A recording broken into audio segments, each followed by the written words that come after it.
Vamos a reiniciar la segunda etapa de la mañana de la jornada monetaria y quiero hacerles el anuncio de que con las azafatas vamos a repartir para los que quieran hacer preguntas a los 3 disertantes de la mañana. Por favor, pedir el papelito, el formulario, llenen las preguntas y al final de la exposición del presidente del banco procederemos a hacer este intercambio con el auditorio entre consultas que ustedes tengan para los 3 expositores de la mañana. Muchas gracias.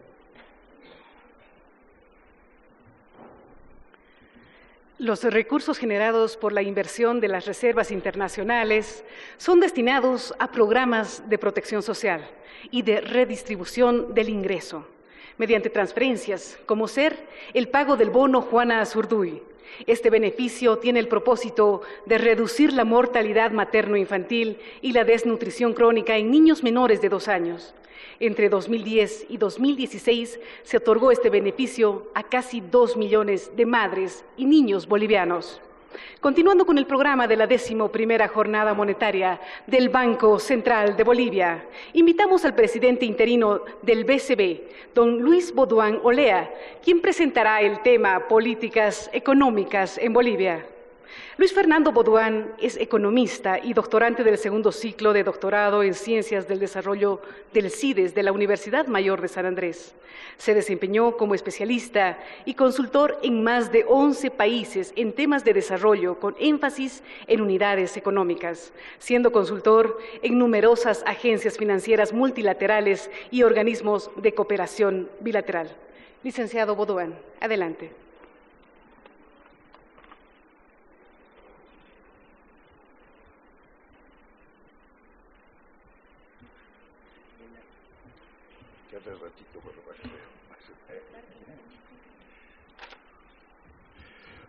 Muy buenos días. Antes de empezar, quiero agradecer a la Gerencia de Operaciones Internacionales, a David Espinosa y su equipo, y al resto del Banco Central de Bolivia, porque construyen heterodoxia todos los días. Voy a empezar refiriéndome a una anécdota que presentó Eduardo Gruner cuando Darcy Ribeiro le presenta a Levi Strauss sus inquietudes teóricas y sus críticas. Levi Strauss le contestó: "Ah, no, monsieur, la théorie c'est à nous." "Oh, no, señor, la teoría es de nosotros."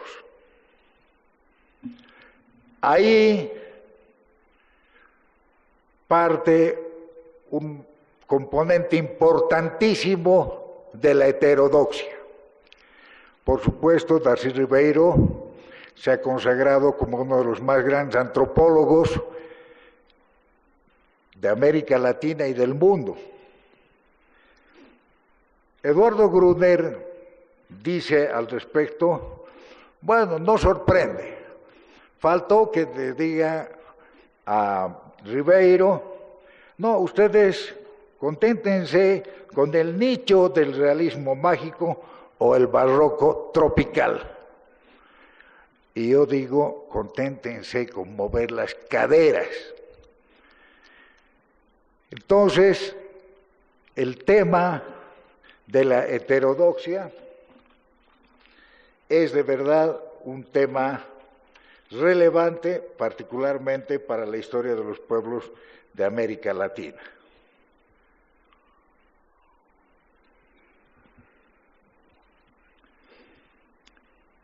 Siguiendo la línea de la anécdota que he presentado, heterodoxia para nosotros en el pensamiento económico es desvelar la cortina de humo que ha colocado el eurocentrismo con su modernidad y posmodernidad sobre la ciencia y la historia mundial, entendiéndose eurocentrismo justamente como modernidad.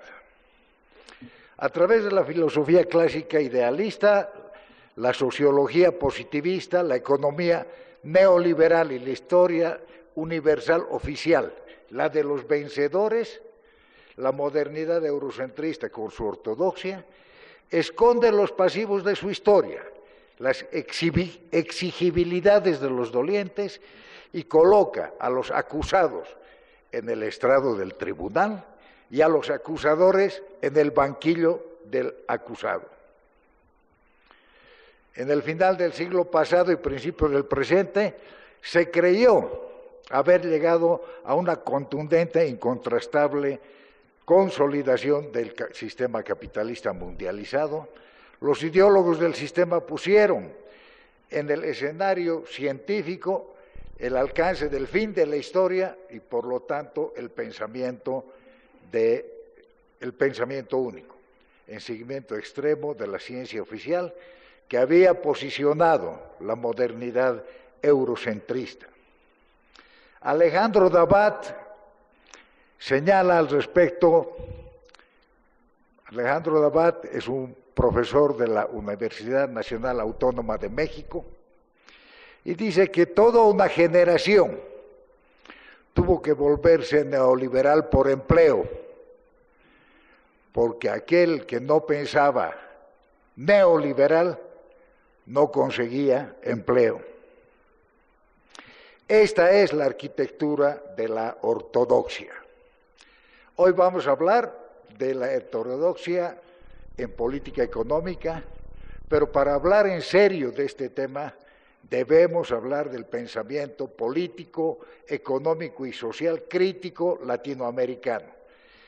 Este pensamiento ha puesto en claro que, así como el proceso de acumulación originaria en Inglaterra se nutrió del despojo de la economía campesina y lanzó miles de hambrientos a disposición de la economía burguesa, el capitalismo mundializado ha tenido como proceso de acumulación originaria el esclavismo afroamericano y la explotación de las naciones originarias latinoamericanas, exterminadas en la cruz de la Mita y la encomienda en nombre de Dios.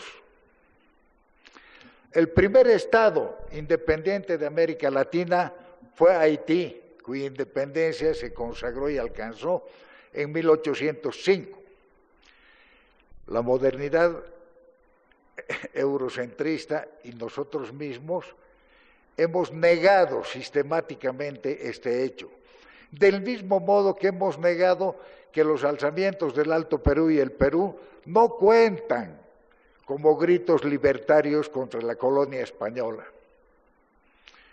La revolución haitiana derrotó a Napoleón y a la Revolución Francesa. Liberté, fraternité, égalité no servía para negros ni indios.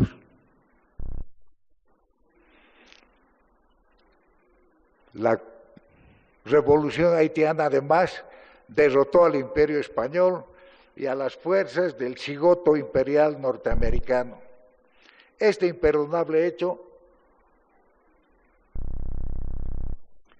ha generado el mayor etnocidio y genocidio de la historia y ha condenado a Haití al más cruel y prolongado de los bloqueos de que tiene memoria la historia. Este bloqueo persiste hasta nuestros días sin que la humanidad se haya condolido mínimamente por la crueldad de este genocidio, alucinada por la modernidad eurocentrista, falsa e hipócrita, adornada de liberté, égalité et fraternité, que hoy se escriben con falsedad como derechos humanos y otras hipocresías de esta modernidad. Dice Eduardo Gruner, la esclavitud afroamericana cumplió un papel decisivo en el proceso de acumulación de capital a escala mundial, en la emergencia y consolidación del modo de producción capitalista. La modernidad en su conjunto y en particular la modalidad periférica latinoamericana y caribeña es impensable sin el documento barbarie representado por la esclavitud. La revolución haitiana produce el primer gran discurso contra modernidad a escala global y por ello tuvo que ser sometido a una consecuente renegación ideológica por parte del pensamiento dominante. El impacto de la esclavitud afroamericana y la revolución haitiana sobre el pensamiento contraculturalista, iluminista, crítico en la filosofía y la teoría política de los países centrales, y si bien el rol fue sistemáticamente negado y excluido, debe ser interpretado sintomáticamente desde la teoría crítica.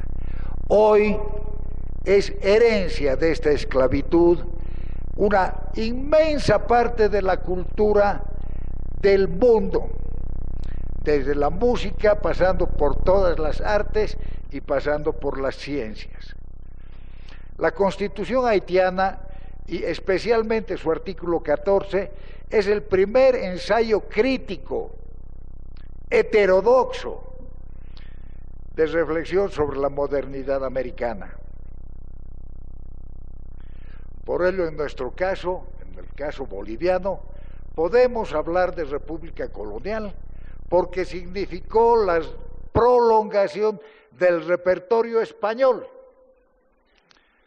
para la población agraria y añadió un repertorio de matriz británica, dando origen a un proletariado explotado, en tanto que clase, en tanto que raza y en tanto que etnia. La república colonial fue aún más cruel que la colonia española, como lo atestigua el asesinato de niños indígenas estudiantes de Huarizata y otras escuelas Ayllu en los años 40 del siglo pasado, por haber tenido la osadía de querer aprender a leer y escribir. Darcy Ribeiro ha propuesto una transmutación geográfica probable en América Latina.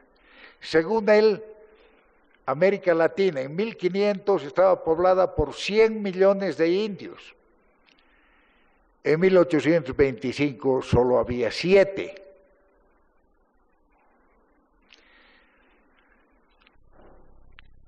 No había negros, obviamente, en América Latina en 1500, pero en 1825 habían 6 millones, los cuales se fueron convirtiendo en 60 millones y en 200 millones, pero invariablemente en todos los países, cuando ustedes vayan a un evento o convención, todos los que se sientan en el estrado son blancos.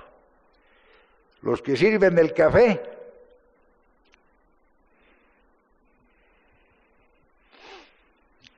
pero no es solo el genocidio el pasivo de esta modernidad, son también el saqueo de los recursos naturales cuyo paradigma es Potosí, como lo describió agudamente Eduardo Galeano. El intercambio desigual examinado por Samín y otros, la destrucción de la vida y el medio ambiente denunciado por el Club de Roma, el extremo agotamiento del oxígeno planetario y el cambio climático, la geopolítica de los recursos naturales, analizada por Teutonio dos Santos, Atilio Borón y Mónica Bruckmann, entre otros. La esclavitud afroamericana e indígena originaria, replanteados por Eduardo Gruner, y la descolonización, replanteada y planteada por Frantz Fanon y Jean-Paul Sartre. El pensamiento heterodoxo ha hecho un recuento de los exigibles en materia de justicia mundial que debemos discutir y que una sola voz todavía solitaria de Evo Morales plantea y que pone al desnudo la falsedad del equilibrio en que se ha pretendido sostener esta modernidad y la posmodernidad. Exigibilidades como el hecho de que en los años 40 se inventó lo que conocemos los bolivianos como el famoso putsch nazi. El putsch nazi fue un invento de la CIA para poner de rodillas a Bolivia. Acusaron al mayor Elías Belmonte, que era agregado militar de Bolivia en Alemania, de haber orquestado una intervención nazi en Bolivia. En los años 80 a 90 se descubrió que, cuando se desclasificaron los archivos de la CIA, que todo ello era mentira. Sin embargo, el Estado de Bolivia, el Estado republicano, fue invadido por los Estados Unidos y quien se apropió de la conducción del aparato público al mando de juez Magrider, y que en términos de planificación dio lugar al famoso plan Bohan.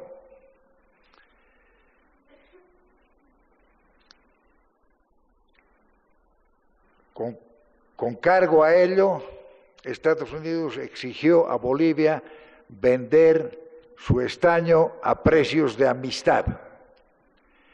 Bolivia vendió su estaño a precios de amistad por el putsch nazi, y los Estados Unidos conformaron su buffer stock, con el cual rindieron a la economía boliviana durante años, porque cada vez que subía el precio del estaño, Estados Unidos sacaba el estaño boliviano robado bajo la trampa de la CIA para poner el precio nuevamente en el piso. Estas son las exigibilidades a las que me refiero. La ortodoxia en la teoría política, si vemos la teoría política clásica del Estado a través de Hobbes y Locke o a través de Rousseau, proponen que el Estado es una relación social entre individuos donde los hombres son iguales y libres. La relación entre individuo y Estado se encuentra intermediada por el régimen de propiedad, y la propiedad es la libertad del individuo frente a la riqueza, y el Estado protege esa libertad y esa propiedad. Rousseau dice: el más fuerte no lo es jamás bastante para ser siempre el amo y señor, si no transforma su fuerza en derecho y la obediencia en deber. La heterodoxia de la política, de la teoría política, muestra que las dos premisas más importantes de la filosofía política moderna son: todos los hombres son iguales y libres, y el Estado está formado por individuos libres e iguales asociados en un pacto. Estas dos premisas se rompen en la emergencia del Estado colonial. Primero, porque los hombres no son iguales y libres, sino que está formado por hombres, indios y negros. Y por ello, hoy se puede plantear dudas razonables acerca de si estas premisas se pueden sostener también en los estados coloniales republicanos de América Latina.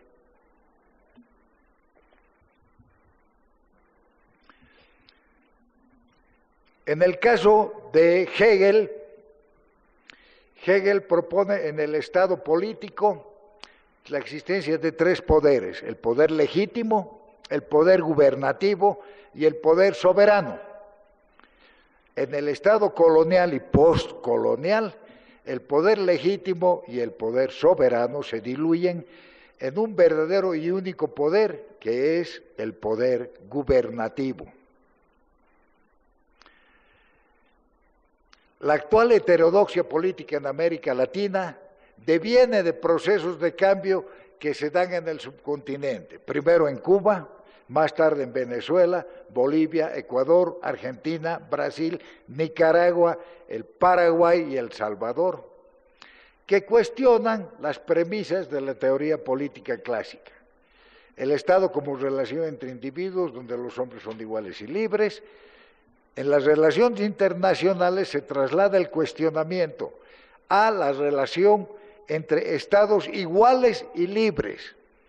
Hay argumentos hoy cuando se discute el derecho al desarrollo que cuando se participa en lo que era la Sociedad de las Naciones y hoy es las Naciones Unidas, los países que concurren no son ni iguales ni libres. Esto donde no existe igualdad y libertad para el sur, e introduce el principio, nuestra heterodoxia, el principio de la diplomacia de los pueblos como una alternativa a la diplomacia de los países donde ni los países son iguales y libres, ni los pobladores son iguales y libres. En el comercio internacional, por ende, se establece el Tratado de Comercio de los Pueblos en contraposición a los tratados de libre comercio que promueven la concentración. Los pueblos, se establece el desarrollo, la soberanía y la autodeterminación como un derecho para que los países sean iguales y libres. En el marco de esta heterodoxia, el informe regional 2016 del PNUD señala que en la heterodoxia en América Latina, dice, a pesar de que América Latina y el Caribe no siguen un patrón único de cambio, se observa que en todo se ha experimentado transformaciones sociales, económicas y ambientales significativas en los últimos años,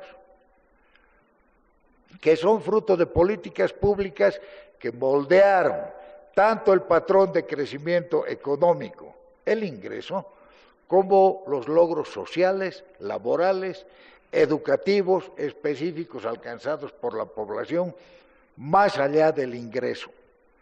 El 42% de la población regional vivía en condiciones de pobreza por ingresos en el 2002. Pero tal proporción descendió a poco más del 24% una década después, en 2013.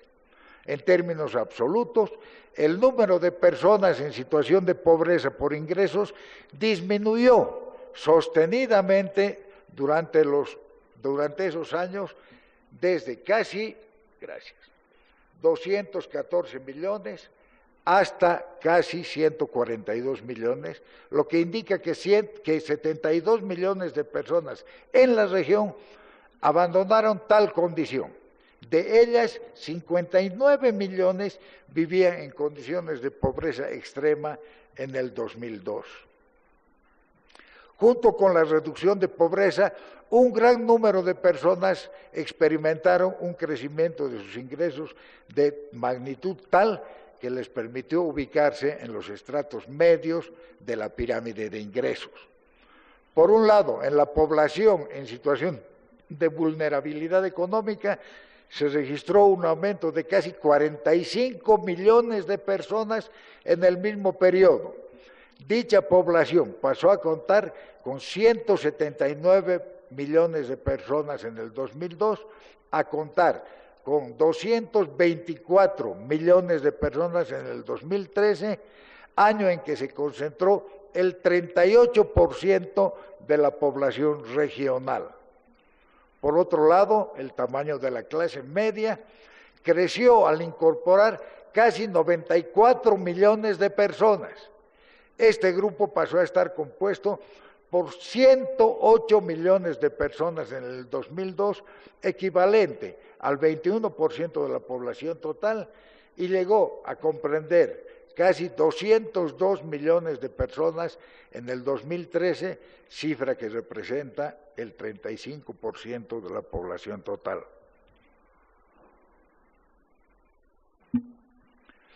Estos cambios estuvieron acompañados de una notable reducción en el ingreso. de la desigualdad en el ingreso. El nivel de desigualdad medido por el coeficiente de Gini disminuyó de 0,539 a 0,493 durante el mismo periodo, y este indicador alcanzó su nivel más bajo desde los años previos al proceso de industrialización en la región. Eso dice el informe regional 2016 del PNUD. En materia de heterodoxia política, la heterodoxia política en Bolivia se visualiza como un proceso de cambio que parte del hecho fundamental, que es la Asamblea Constituyente, que amplía la participación de la población, pero también reconoce la participación aún de los que se oponen a ella.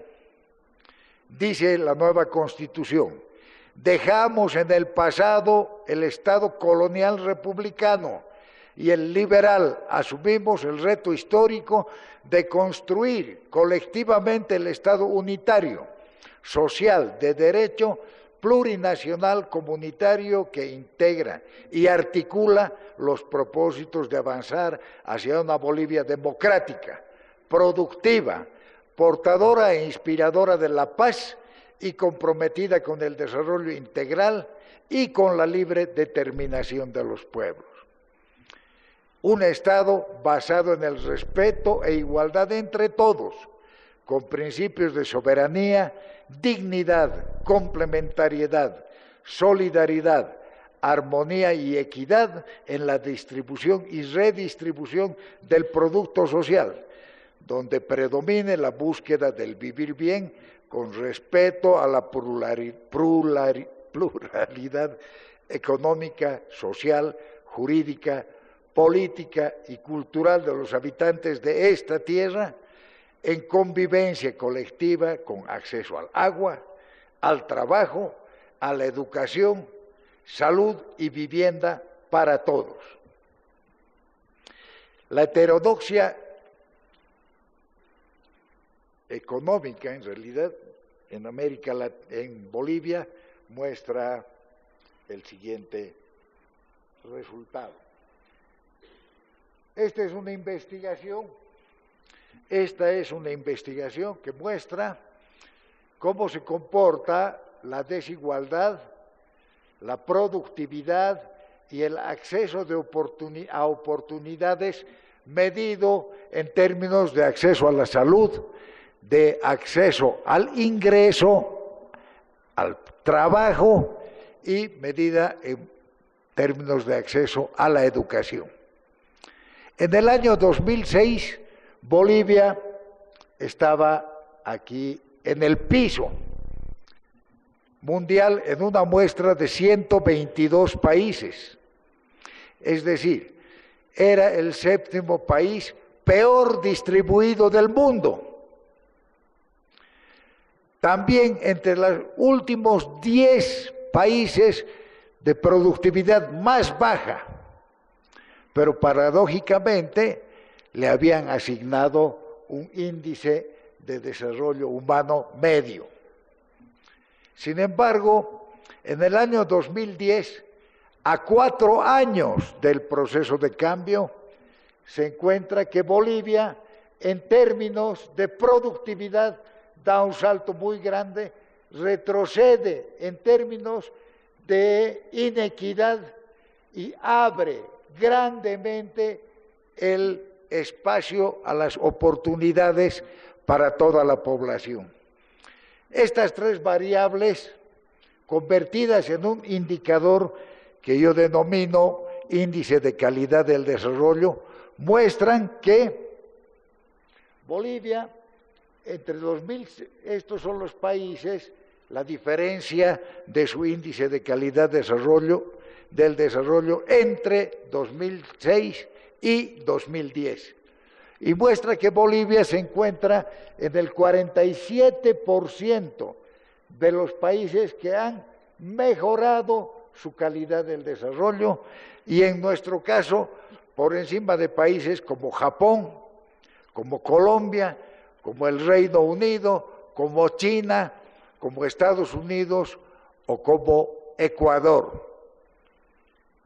A esto nosotros le llamamos heterodoxia.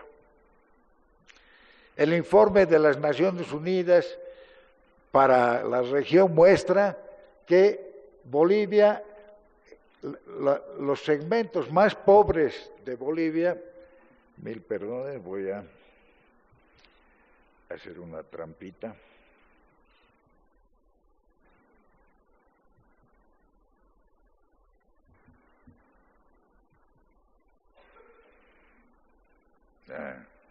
Bueno, lamento que este software no tiene agrandador. Muestra que Bolivia redujo, cada uno de estos muñequitos es 1 millar de habitantes, y esto es entre 1984, me parece, el año 2002 y el año 2013, el año 2006 y el año 2013. Entonces, ha ocurrido en nuestro caso que una gran cantidad de población concentrada en los niveles más extremadamente pobres de ingresos se redujo sustancialmente, mientras los niveles altos, muy altos y extremadamente altos, también cambiaron. El segmento pequeño de los niveles altos se multiplicó y se pobló de habitantes, lo mismo que el segmento de ingresos muy altos o extremadamente altos. Es decir, ha habido una recomposición social radical en nuestro caso. En materia de heterodoxia ambiental, ustedes bien conocen que se ha hecho un proceso para llegar a un nuevo acuerdo climático adoptado por la Conferencia sobre el Cambio Climático de París, Francia, que por cierto el presidente de los Estados Unidos acaba de decirle bye bye. Y en noviembre del año 2015, el Estado plurinacional presentó, como tenían que presentar todos los estados, su contribución prevista, determinada nacionalmente, el CPDN, y Bolivia propuso la conformación de un índice de justicia climática para distribuir justa y equitativamente el presupuesto global de emisiones. Tengo que señalar que las emisiones de CO2 tardan siglos en desaparecer del medio ambiente y por lo tanto los países desarrollados que siguen emitiendo coartan el derecho al desarrollo de los países que necesitan tener un cierto grado de contaminación para desarrollarse. Bolivia propone un presupuesto de carbono basado en diferentes indicadores. Responsabilidad histórica, que comprende la responsabilidad de la acumulación desde la época preindustrial, entre 1750 y el año 2010. Propone la consideración de la huella ecológica, la capacidad de desarrollo y la capacidad tecnológica, y este planteamiento considera que existe un presupuesto de 650 gigatoneladas de dióxido de carbono para no superar el incremento de temperatura de 1.5 grados centígrados para el año 2050, de acuerdo a los datos del Grupo Intergubernamental sobre Cambio Climático. La propuesta de Bolivia se enmarca bajo criterios de justicia climática para la distribución del presupuesto remanente de emisiones de carbono y gases de efecto invernadero entre todos los países del mundo. Este índice determina el esfuerzo que debe realizar cada país para mantenerse dentro del presupuesto restante de emisiones que le corresponde.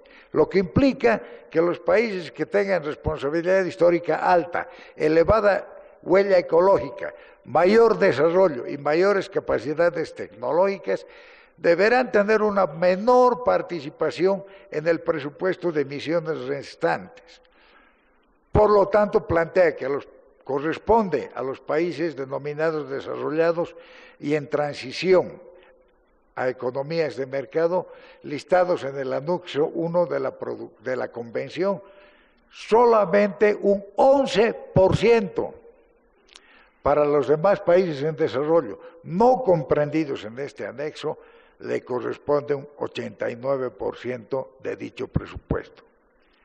Esta heterodoxia ambiental hace que el presidente de los Estados Unidos decida abandonar el acuerdo. Además, Bolivia propone que para el monitoreo y sanciones sobre el incumplimiento de estas obligaciones sobre los aspectos climáticos, Bolivia propone el establecimiento de un Tribunal Internacional de Justicia Climática, como hubo un tribunal para juzgar a los criminales de guerra en Nuremberg después de 1945. Heterodoxia en la política monetaria y fiscal. Nuestra heterodoxia en materia de política económica y fiscal ha presentado como resultados simultáneamente estabilidad macroeconómica y estabilidad monetaria, a través de la captura y reconducción de la renta de los recursos naturales. En la estabilidad macroeconómica, la nacionalización de los recursos estratégicos, el control y distribución del excedente, el mercado interno como recurso estratégico del desarrollo, la recuperación del rol activo del Estado en la economía, la regulación, supervisión y control de la actividad de los actores económicos, la apertura de acceso a oportunidades abierto para toda la población en educación, salud e ingresos y el incremento de la productividad. En materia de política monetaria, la bolivianización de la economía, que ha permitido la recuperación del espacio de política monetaria, la coordinación estrecha entre política fiscal y monetaria, vetada, prohibida por la ortodoxia, la política monetaria expansiva en un entorno de crisis, el control de la liquidez, la acumulación de reservas internacionales como mecanismo de seguridad y estabilidad, y el financiamiento de la inversión de empresas públicas. Todo ello ha dado como resultado la estabilidad monetaria que presenta Bolivia. En este resultado mostramos que, por ejemplo, en los años 2015 y 2016, Bolivia, el Estado plurinacional de Bolivia, ha mantenido el liderazgo. Pero tengo que decir algo aquí importante. He acudido a un sinnúmero de foros internacionales latinoamericanos, pero por alguna razón que se debe parecer al tema haitiano, Bolivia no aparece. Incluso en los datos de la CEPAL, Esteban, Bolivia no aparece. Entonces, yo me he tenido que ver obligado en esas reuniones a decirles, señores, van a disculpar. En sus datos no aparece Bolivia, pero Bolivia tiene un mejor comportamiento que todos ustedes. Y a continuación presentar los datos de Bolivia como corresponde. En materia de estabilidad de precios, Bolivia ha mantenido la función y el objetivo del Banco Central de mantener el poder adquisitivo de la moneda. pero como todo hay que criticarlo, se ha criticado desde la ortodoxia el hecho de que hayamos mantenido dicha estabilidad. Se nos ha acusado de estar sobrevaluando, mantener una sobrevaluación de nuestra moneda, lo que nuestros propios técnicos se han encargado de desmentir públicamente ante los mismos técnicos que han planteado estos temas. En inversión, hemos hecho un esfuerzo muy grande en inversión multisectorial, social, en infraestructura y productivo, sobre todo. En esa materia, la formación bruta de capital fijo ha sido un elemento importantísimo que ha seguido como consecuencia de los niveles de inversión asumidos por el Estado plurinacional y particularmente por la inversión pública, pero no solo por la inversión pública, porque hoy estamos viendo que aún la inversión privada está impulsada por un resorte importante que acompaña la heterodoxia de nuestra política. A pesar de que hemos tenido un momento muy interesante en el precio de los hidrocarburos y de los commodities, estos precios han caído sensiblemente y nuestra economía se ha mantenido estable, en crecimiento, con bajos niveles de inflación. Esto porque nuestro mercado interno ha crecido notablemente por la distribución del ingreso y hoy por hoy la locomotora de nuestra economía es más el mercado interno. Y obviamente la incidencia de la pobreza extrema se ha reducido sensiblemente, como hemos visto, a través, además, de transferencias condicionadas como el bono Juancito Pinto para impedir la deserción escolar, el bono Juana Zurduy para mujeres, niños y niñas y la renta dignidad para nosotros los viejos. La captura y reconducción de la renta de los recursos naturales ha determinado que las empresas petroleras extranjeras que percibían el 63% de los recursos provenientes del petróleo hayan pasado a tener un 27 a 35% de este resultado, mientras que el Estado plurinacional, que percibía el 27%, hoy percibe entre el 63 y el 73. Pero esto no solo es en el control de excedente en los hidrocarburos, derivada de la nacionalización, sino también en la captura y reconducción de la renta de otros recursos naturales. En el caso de los hidrocarburos, entre el 91 y el 96 percibíamos 395 millones, entre el 97 y el 2003 420 millones, entre el 2006 y el 2007 1.870 millones y entre el 2007 y el 2014 6.000 millones.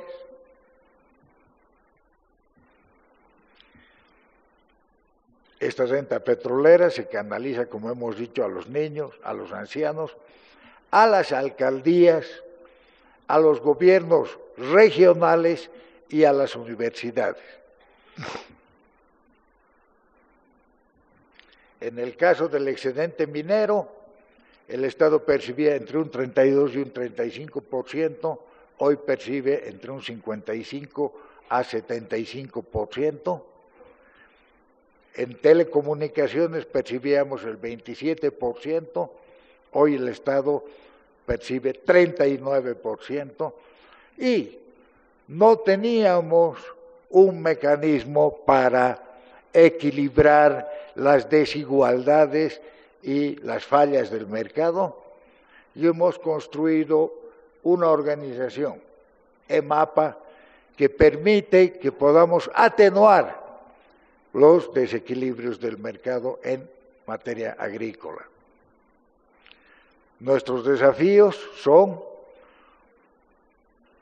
navegar sobre la crisis internacional,